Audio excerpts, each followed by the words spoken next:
Ex-BBC journalist Andrew North is among a number of foreigners kidnapped by the Taliban in recent months, according to sources.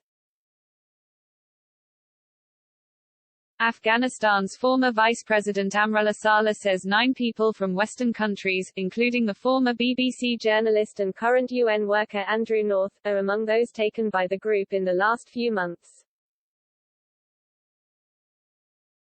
He tweeted, "Due to no media, no reporting by citizens and a suffocating atmosphere, corruption, crime and atrocities aren't well exposed." As an example, 9 citizens of Western countries have been kidnapped, amongst them Andrew North of BBC Peter Juvenile, owner of Gandamak restaurant. Taliban's are liars. The United Nations High Commissioner for Refugees (UNHCR) confirmed to the Mirror 2 journalists have been detained in Kabul and they are working to resolve the issue. The claims were confirmed by Afghanistan media, with one journalist tweeting, "Former BBC journalist Andrew North have been kidnapped by the Taliban." Sources confirmed to AF International Brief that the number of foreigners kidnapped by the Taliban reached to 9.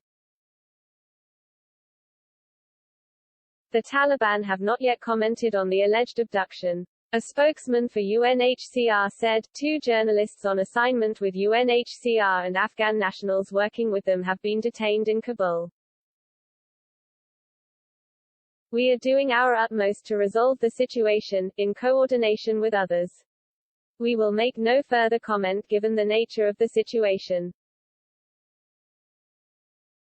In a recent article posted on his personal website, Mr. North described his trip to several Afghan provinces and meeting with Taliban leaders. He said the reality of life in Afghanistan is more complex than media reports show. He added, "The group, once dubbed Islamic Maoists, has not been quite as ruthless as many feared, so far.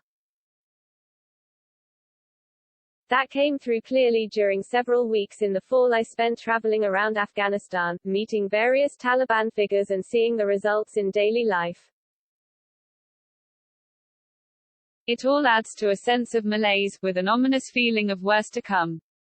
It comes after senior British diplomats met with leading Taliban figures to discuss the dire humanitarian situation in Afghanistan. The UK does not recognise the Taliban regime which swept to power in 2020 amid chaotic scenes as Western forces pulled out of Kabul. The United Nations World Food Programme has warned that 8.7 million people in Afghanistan are at risk of starvation. The UK withdrew its diplomats from Kabul last year, but officials returned to Afghanistan for talks on Thursday. Nick Dyer, the UK's Special Envoy for Famine Prevention, Hugo Shorter, the chargé d'affaires ad interim of the UK mission to Afghanistan, and Hester Wadhams, the deputy head of mission, held talks with senior Taliban officials.